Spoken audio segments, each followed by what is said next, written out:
کتابوں کا خدا اور ہے اور بابوں کا خدا اور۔ انجینئر محمد علی مرزا کے اس لیکچر میں محمد علی مرزا نے جو مثالیں پیش کی ہیں ان مثالوں میں سے ایک مثال یہ پیش کی اپنے دعوے کو ثابت کرنے کے لیے کہ یہ لوگ قرآن کے دشمن ہیں اور یہ کہتے ہیں قرآن ڈائریکٹ نہ پڑھو گمراہ ہو جاؤ گے۔ یہ لوگ قرآن سے اور کتابوں سے لوگوں کو دور کرتے ہیں، جبکہ قرآن نے جو اللہ کا تعارف کروایا وہ اور ہے، کتابیں جو اللہ کا تعارف کرواتی ہیں وہ اور ہیں، اور یہ بزرگ بابے جو اللہ کا تعارف کرواتے ہیں وہ اور ہیں۔ اب یہ مقدمہ اور یہ دعویٰ ثابت کرنے کے لیے یہ مثال پیش کر رہے ہیں کہ کہتے ہیں یہ قرآن کو ڈائریکٹ نہ پڑھو گمراہ ہو جاؤ گے، جبکہ قرآن کہتا ہے کہ اللہ کہتا ہے کہ قرآن ہم نے آسان کر دیا ہے نصیحت کے لیے، تو اس کو پڑھو اور عمل کرو اس کے مطابق۔ تو قرآن اور تعارف کروا رہا ہے، کتابیں اور تعارف کروا رہی ہیں اور بابے اور تعارف کروا رہے ہیں۔ یہ اس نے مثال پیش کی۔ انشاءاللہ اس مثال میں جو باتیں کی ہیں اس پر ایک ایک پر انشاءاللہ ہم گفتگو کریں گے۔ پہلی بات تو یہ ہے کہ قرآن ڈائریکٹ نہ پڑھو گمراہ ہو جاؤ گے۔ اس کی دو صورتیں ہیں۔ ایک صورت تو یہ ہے کہ قرآن کو ڈائریکٹ نہ پڑھو گمراہ ہو جاؤ گے، اس طرح قرآن نہ پڑھو جس طرح خارجیوں نے قرآن پڑھا ہے۔ اس طرح ڈائریکٹ قرآن پڑھ کے اپنی طرف سے مفہوم اور مطلب نہ نکالو جو معتزلہ نے، جو مرجیہ نے، مشبہہ نے، جو مجسمہ نے قرآن مجید سے مفہوم اپنی طرف سے نکالا ہے، اس طرح مفہوم نہ نکالو۔ یا جس طرح ہمارے دور میں ایسے متجددین، قادیانی، بعض متجددین، اور بالخصوص ابھی جو حال ہی میں ایک فتنہ نکلا ہے کراچی سے، محمد شیخ، جو قرآن مجید کا وہ مطلب بیان کر رہا ہے جو اسلام کی پوری 1400 سالہ تاریخ میں کسی نے مطلب اور مفہوم بیان نہیں کیا۔ تو اگر تو یہ مطلب ہے کہ قرآن کو ڈائریکٹ نہ پڑھو گمراہ ہو جاؤ گے، تو اس کے گمراہی ہونے میں، یعنی اس طریقے کے گمراہی ہونے میں تو کوئی شک و شبہ ہے ہی نہیں ہے۔ اس کی کون اجازت دے گا کہ قرآن پاک کو اس طریقے سے پڑھو کہ اپنی رائے سے اور تفسیر بھی رائے کر کے اپنی طرف سے اس کے مفہوم اور باطل جو نا وہ اس کا مطلب نکالو؟ اس کے گمراہی ہونے میں کیا شک ہو سکتا ہے؟ اس کو کون جائز کہہ سکتا ہے؟ تو یقیناً اس طرح تو ہم کسی کو بھی اجازت نہیں دیں گے۔ اور یہی مطلب ہوتا ہے کہنے کا کہ قرآن ڈائریکٹ نہ پڑھو گمراہ ہو جاؤ گے، مطلب یہ کہ قرآن کو اپنی مانی نہ کرو، اس میں اپنی مرضی نہ کرو، اپنی طرف سے باطل قسم کا مفہوم نہ نکالو، بلکہ قرآن کا اصل جو مفہوم ہے، قرآن کی جو اصل منشا اور مراد ہے، اس کو سمجھنے کی کوشش کرو۔ اور اگر کوئی یہ کہے کہ یہ قرآن سے دور کرتے ہیں، کتابوں سے دور کرتے ہیں، تو یہ بہت بڑا بہتان عظیم ہے۔ اگر یہ بات ہوتی تو ہمارے علماء نے تو قرآن مجید کے تراجم کیے۔ کنز الایمان شریف ہمارا قرآن پاک کا ترجمہ ہے، اسی طرح تراجم کے ساتھ ساتھ قرآن پاک کی تفاسیر ہے، نور العرفان ہے، تفسیر خزائن العرفان ہے، تفسیر نعیمی، دیگر ہمارے علماء کی تفاسیر موجود ہیں قرآن مجید کی، حدیث کے تراجم موجود ہیں، حدیث کی تشریحات موجود ہیں۔ اور ہمارے پاس کئی لوگ آتے ہیں، ہم ان سے کہتے ہیں کہ آپ قرآن پاک کا کنز الایمان شریف ترجمہ پڑھیں، کسی مستند عالم دین کی لکھی ہوئی تفسیر پڑھیں، کسی مستند عالم دین کا لکھا ہوا ترجمہ اور حدیث پاک کی تشریح آپ لے کے پڑھیں، اور جہاں ضرورت پیش آئے کسی عالم سے پوچھنے کی، ماہر کی رہنمائی کی، وہاں ماہر کی رہنمائی لو اور اس کے مطابق قرآن و حدیث پڑھ کے عمل کرو۔ اگر کتابوں سے دور کرتے ہوتے تو کتابوں کے تراجم کیوں ہوتے؟ قرآن پاک کے اور احادیث طیبات کے تراجم کیوں کیے جاتے؟ تو یہ اس طریقے سے بات کو جو نا وہ الجھاتا ہے اور گڈ مڈ کرنے کی کوشش کرتا ہے۔ پھر اس سلسلے میں یہ بات بھی بتانا ضروری ہے کہ یہ لوگ بار بار لوگوں کو ترغیب کیوں دیتے ہیں کہ ڈائریکٹ پڑھو، ڈائریکٹ پڑھو۔ مرزائی بھی ایسے کرتے ہیں، مرزائی بھی یہی واردات لوگوں کے ساتھ کرتے ہیں کہ قرآن دیکھو جی، قرآن میں لکھا ہے عیسیٰ علیہ السلام فوت ہو گئے، قرآن مجید کو خود پڑھو، کسی مولوی سے نہ پوچھو، کسی مولوی کے پاس نہ جاؤ، کسی عالم کے پاس نہ جاؤ۔ اور وہ جو باطل مفہوم نکال کے پیش کرتے ہیں، وہ لوگوں کو باطل مفہوم نکال کے گمراہ کرتے ہیں، عالم سے روکتے ہیں اور قرآن مجید کی تفسیر سے روکتے ہیں، جو قرآن مجید کی صحیح منشا اور مراد ہے اس کو سمجھنے سے روکتے ہیں۔ یہی گمراہ فرقوں کا ہمیشہ سے وتیرہ رہا ہے۔ اور انجینئر محمد علی مرزا اور اس طرح کے دیگر جو لوگ ہیں جن کے نظریات میں جراثیم ان لوگوں کے ہیں، ان کے عقائد و نظریات ہیں جو قرآن کا جو ظاہری مفہوم اور مطلب نکالتے ہیں اور جو اس کی اصل منشا اور مراد ہے اس کو چھوڑتے ہیں، یہ اس لیے بار بار لوگوں کو کہتے ہیں کہ ڈائریکٹ پڑھو، ڈائریکٹ پڑھو۔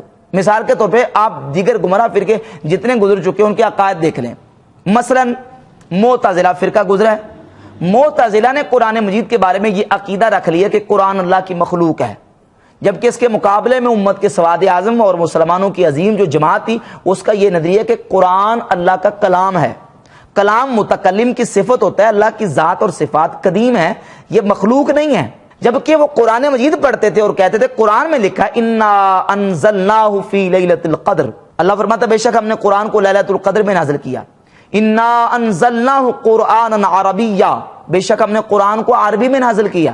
کہتے دیکھو قرآن کو اللہ نے نازل کیا اور جس کو اللہ نازل کر رہا ہے وہ اللہ کی مخلوق ہے، لہذا قرآن اللہ کی مخلوق ہے۔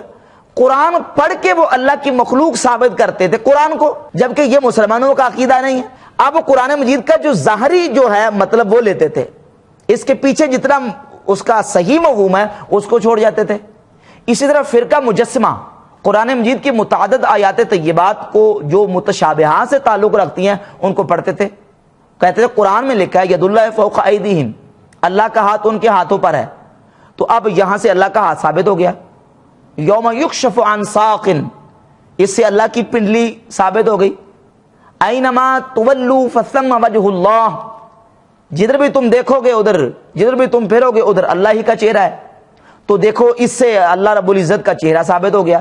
تو اللہ کا ہاتھ، پاؤں، انگلیاں اور چہرہ اور اللہ کے اعضاء اور اللہ کو مجسمہ ثابت کرنے کے لیے نعوذ باللہ جو مجسمہ فرقہ تھا انہوں نے قرآن مجید کی آیتیں پڑھ کے اپنے جو نا وہ باطل عقائد کو ثابت کرنے کی کوشش کی تھی، جو ظاہر سے مفہوم نکلتا ہے، حالانکہ اصل حقیقت یہ ہے کہ وہ ظاہری مفہوم مراد نہیں ہے۔ اب قرآن میں متشابہات اور محکمات دونوں موجود ہیں، متشابہات اور محکمات جو ہیں ان دونوں کو سامنے رکھا جائے گا اور متشابہات پر ایمان اور عقیدہ رکھا جائے گا، اس کا مطلب بیان نہیں کیا جائے گا۔ تو یہ چونکہ ان لوگوں کے عقائد و نظریات میں جراثیم ہیں، ان لوگوں کے اور ان فرقوں کے عقائد کے جو قرآن مجید کا ظاہری مفہوم لے کے اپنے باطل عقائد کو پروموٹ کرنے کی کوشش کرتے تھے، جبکہ قرآن کا اصل میں حقیقت میں مفہوم اور جو منشا اور مراد ہے وہ اور ہوتی تھی۔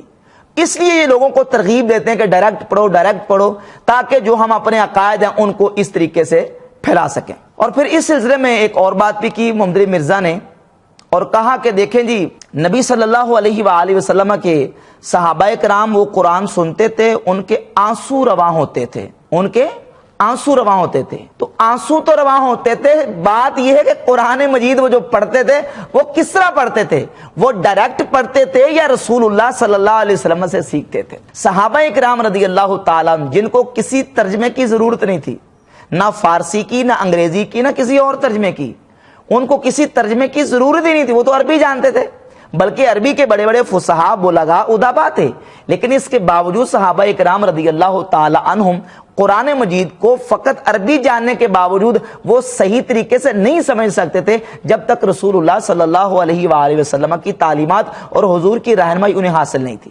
حضور جس طرح سکھاتے تھے، اور حضور کا جو منصب اللہ نے بیان کیا ہے سورۃ الجمعہ کی آیت نمبر 2 میں، یعلمہم الکتاب والحکمہ، کہ نبی صلی اللہ علیہ وآلہ وسلم انہیں کتاب اور حکمت کی تعلیم دیتے ہیں، سکھاتے ہیں۔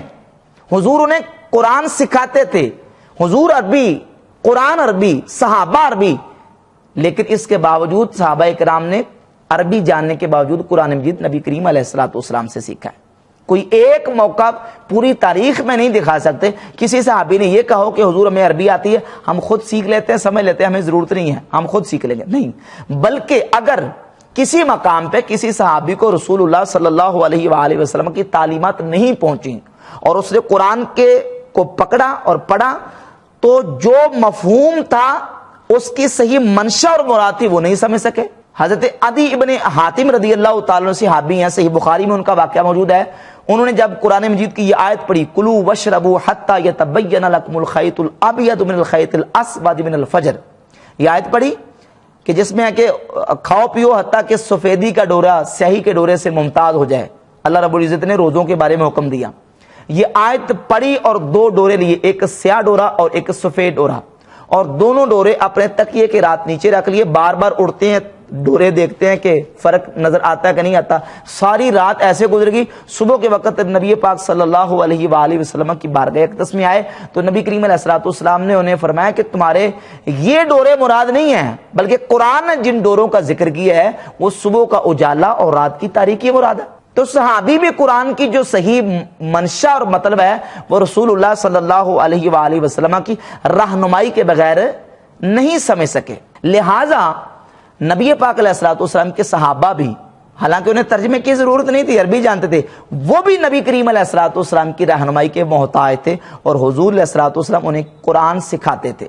سیدنا حضرت عبداللہ ابن عمر رضی اللہ تعالیٰ عنہ کے حوالے سے امام مالک رحمۃ اللہ علیہ نے موطا امام مالک میں اس بات کو بیان کیا۔ امام مالک فرماتے ہیں کہ عبداللہ ابن عمر رضی اللہ تعالیٰ عنہ نے 8 سال میں صرف سورۃ البقرہ قرآن پاک کی ایک سورت ہے 2.5 پاروں پہ مشتمل، وہ 8 سال میں سیکھی ہے۔ یہ عالم تھا صحابہ کرام رضی اللہ تعالیٰ عنہ کے سیکھنے کا۔ تو کچھ صحابہ تو ہوتے جو ڈائریکٹ نبی کریم علیہ الصلوۃ والسلام سے سیکھتے تھے، رسول اللہ سے سیکھتے تھے، ڈائریکٹ قرآن اپنی مرضی سے نہیں پڑھتے تھے بلکہ حضور سے سیکھتے تھے، اور کچھ وہ تھے جنہوں نے نبی پاک علیہ الصلوۃ والسلام سے تو ڈائریکٹ نہیں سیکھا، ان کو حضور نے حکم دیا۔ صحیح بخاری کی حدیث ہے 4999 نمبر کہ حضور علیہ الصلوۃ والسلام نے فرمایا خذوا القرآن من 4، 4 صحابہ سے قرآن سیکھو۔ انہیں یہ نہیں کہا کہ تم عربی جانتے ہو پکڑو اور سیکھو، سمجھو اور عمل کرو، بلکہ فرمایا کہ ان 4 سے سیکھو، عبداللہ بن مسعود سے، سالم سے، ابی ابن کعب سے، اور معاذ ابن جبل رضی اللہ تعالیٰ عنہم۔ ان 4 صحابہ کا نام لے کے حضور نے ترغیب دی کہ ان سے سیکھو۔ تو جب صحابہ کرام رضی اللہ تعالیٰ عنہم وہ جنہوں نے حضور سے نہیں سیکھا تھا انہیں ضرورت تھی قرآن کے سیکھنے کی بڑے اکابر صحابہ سے، تو بعد میں کوئی بندہ کہے کہ مجھے ضرورت نہیں کسی سے سیکھنے کی، تو اس کا یہ دعویٰ جو ہے یہ بالکل قرآن اور حدیث کے مطابق نہیں ہے۔ اب اس سلسلے میں ایک اور بات بھی کی اور کہا کہ دیکھیں جی، یہ کہتے ہیں کہ قرآن کی تفسیر کے لیے 15 علوم کی ضرورت ہے، 15 علوم کی ضرورت ہے۔ یہ قرآن سے اور حدیث سے، کتابوں سے لوگوں کو دور کرنے کے لیے انہوں نے یہ بات بنائی ہوئی ہے۔ حالانکہ یہ بات تو بالبداہت یہ بات ضروری ہے کہ قرآن مجید کی تفسیر کرنے کے لیے، ہاں یہاں یہ بنیادی طور پہ تھوڑی تقسیم سمجھ لیں۔ ایک ہے قرآن مجید کی تفسیر کرنے کے لیے مفسر کو علوم کی ضرورت، اور ایک ہے قرآن مجید کو سمجھنے کے لیے پڑھنے والے کے لیے علم کی ضرورت۔ جو بندہ قرآن مجید کو، سادہ عام بندہ قرآن کو پڑھے گا، اس کی تفسیر کو پڑھے گا، ظاہر ہے کہ وہ یا تو کسی عالم کا ترجمہ پڑھے گا، کسی عالم کی تفسیر پڑھے گا، کسی مفسر کی تفسیر پڑھے گا۔ اس کو تو ان علوم کی ضرورت نہیں ہے نا، یہ تو اس کو ضرورت ہے جس نے قرآن کی تفسیر کرنی ہے۔ بات سمجھ آ رہی ہے نا؟ جس نے قرآن کی تفسیر کرنی ہے، جس نے صرف قرآن کی تفسیر پڑھنی ہے، اس نے تو کسی ایسے مفسر کی تفسیر پڑھنی ہے جو قرآن مجید کی تفسیر کرنے کا حق رکھتا ہے۔ عام سادہ بندہ تو تفسیر ہی پڑھے گا نا، ترجمہ پڑھے گا، تفسیر پڑھے گا۔ ہاں وہ بندہ جو قرآن پاک کی تفسیر کرنا چاہتا ہے، یہ نہیں ہے کہ ہر بندہ اٹھ کے تو قرآن پاک کی تفسیر لکھنی شروع کر دے۔ اس کے لیے ضروری ہے کہ جن جن علوم کی قرآن کی تفسیر کرنے میں حاجت ہے ان علوم کا ایکسپرٹ اور ماہر ہو۔ سب سے پہلے قرآن مجید کا ترجمہ اور تفسیر کرنے کے لیے اسے عربی لغت کا ماہر ہونا ضروری ہے۔ لغت عرب میں کون کون سا لفظ اور کون کون سا کلمہ کس کس معنی میں استعمال ہوتا ہے، اس کی ضرورت ہے۔ اس کا تو کوئی انکار ہی نہیں کر سکتا، کون انکار کر سکتا ہے؟ اس کا ضرورت ہے۔ اسی طرح قرآن مجید کے اعراب کا علم حاصل کرنا اسے ضروری ہے کہ کون سا اعراب پڑھیں تو کیا ترجمہ بنے گا، حالت رفعی ہو تو ترجمہ کیا بنے گا، حالت نصبی ہو تو ترجمہ کیا بنے گا، حالت جری ہو تو ترجمہ کیا بنے گا، اور یہاں کون سا اعراب پڑھنا ہے اس کا علم حاصل کرنا، یعنی علم نحو کا حاصل کرنا ایک مفسر کے لیے ضروری ہے۔ اسی طرح علم صرف کا حاصل کرنا بھی ایک مفسر کے لیے ضروری ہے۔ علم صرف میں کیا ہوتا ہے کہ اس میں بتایا جاتا ہے علم صرف میں کہ کون سا سیگا، کون سا کلمہ کس کلمے سے بنا ہے، اس کی بنا کیا ہے، اور سیگا اور کلمہ بدلتے بدلتے آخر اس کی حالت کیا ہے۔ جب تک اس بات کا اسے علم نہیں ہوگا وہ اس کا ترجمہ ہی نہیں کر سکتا، اس سیگے کو سمجھ نہیں سکتا۔ جب سیگے کو، کلمے کو سمجھ نہیں سکے گا اس کا ترجمہ کیسے کرے گا؟ ٹھیک ہے نا؟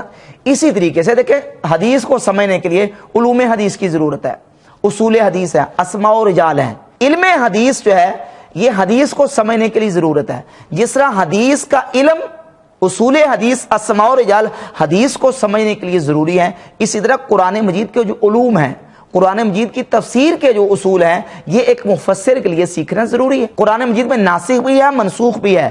ناسخ منسوخ کا علم ہونا ایک مفسر کے لیے ضروری ہے۔ قرآن مجید میں آیات محکمات بھی ہیں، آیات متشابہات بھی ہیں، ان کا سمجھنا ضروری ہے۔ قرآن مجید کی مختلف قراتیں ہیں، ایک مفسر کو قرآن مجید کی مختلف قراتوں کا علم حاصل کرنا ضروری ہے۔ قرآن مجید میں محاورات عرب کے مطابق بات کی گئی ہے، اسے محاورات عرب کا علم ہونا ضروری ہے۔ قرآن مجید فرقان حمید کی جو جتنے علوم ہیں، اصول تفسیر ہے، قرآن مجید قرآن کے کتاب اللہ کی جو اقسام ہیں، یعنی خاص ہے، عام ہے، مشترک ہے، مؤول، حقیقت، مجاز، صریح، کنایہ، ظاہر، نص، مفسر، محکم، خفی، مشکل، مجمل، متشابہ، ایک مسئلہ عبارت الناس سے، اشارت الناس سے، دلالت الناس سے، اقتضاء الناس سے، ان طریقوں سے مسائل ثابت ہوتے ہیں۔ یہ اصول فقہ اور کتاب اللہ کی اقسام اسے پتہ ہونا ضروری ہے۔ ان کی تقسیمات ایک مفسر کے لیے اس کا علم حاصل کرنا ضروری ہے۔ قرآن مجید سے کیسے احکامات کا استنباط و استدلال کرنا ہے، ایک مفسر کے لیے وہ استنباط اور استدلال کے طریقے ضروری ہیں۔ اس کا کون انکار کر سکتا ہے؟ اگر ان علوم پر مہارت نہیں ہوگی، ان علوم پر اگر اسے دسترس اور مہارت تامہ حاصل نہیں ہوگی، تو وہ کس طریقے سے قرآن مجید فرقان حمید سے مسائل اخذ کر سکے گا، استدلال کیسے کرے گا؟ قرآن مجید میں علم عقائد بھی ہے، احکامات بھی ہیں۔ عقائد کو کس طریقے سے ثابت کرنا ہے، احکامات کو کس طریقے سے ثابت کرنا ہے، یہ ایک مفسر کے لیے ان علوم کا حاصل کرنا ضروری ہے۔ اور پھر کہتا ہے یہ فضائل اعمال میں لکھا ہوا ہے۔ یہ صرف فضائل اعمال میں نہیں لکھا ہوا، یہ آپ تفاسیر کی کتابیں اٹھا کے دیکھ لیں، مفسرین کو دیکھیں، ائمہ محدثین کو دیکھیں، یہ تو ائمہ محدثین مفسرین نے سب نے یہ باتیں لکھی ہیں کہ ان چیزوں کا علم جو ہے ایک مفسر کے لیے قرآن مجید فرقان حمید کی تفسیر کے لیے ضروری ہے۔ اب دیکھیں قرآن مجید میں حقیقت بھی ہے، مجاز بھی ہے۔ حقیقت، مجاز، استعارات، تشبیہات، تمثیلات، اور قرآن مجید ایک فصاحت و بلاغت سے بھرپور کتاب ہے۔ قرآن مجید میں عربی بلاغت کے اعتبار سے بات کی گئی ہے۔ جس بندے کو علم بلاغت کا علم نہیں ہے، اسے حقیقت اور مجاز کی خبر نہیں ہے، استعارات و تشبیہات و تمثیلات کی خبر نہیں ہے، وہ کس طریقے سے قرآن مجید کی بلاغت کے ان چیزوں کو سمجھ سکے گا؟ سمجھ نہیں سکے گا، سمجھے گا نہیں تو تفسیر کیسے کرے گا؟ لہذا ایک مفسر قرآن کے لیے جو جو علوم ضرورت ہیں، ان علوم پر مہارت تامہ اور کامل دسترس حاصل کرنا اس کے لیے ضروری ہے۔ ہاں، ایک عام سادہ آدمی جب قرآن کو پڑھتا ہے، اس کی تفسیر کو پڑھتا ہے، تو ظاہر ہے وہ اپنی طرف سے تو نہیں پڑھے گا نا۔ اگر وہ ڈائریکٹ اپنی طرف سے ترجمہ پڑھ کے تو اپنی طرف سے مفہوم اخذ کرتا ہے، تو پھر تو یقیناً وہ گمراہی ہے، دلالت ہے۔ اور اگر وہ قرآن مجید کی تفسیر وہی لیتا ہے جو معتبر اور مستند مفسرین نے کیا ہے، تو پھر اسے علوم کی اسے ضرورت نہیں ہے، کیونکہ اس نے تو لینا ہے مفسر سے، عالم سے، کسی مفتی سے، کسی مجتہد سے، لہذا اسے ان علوم کی ضرورت نہیں ہے۔ تو یہ جو کہتا ہے کہ کتابوں سے دور کرتے ہیں، یہ بالکل بہتان لگاتا ہے۔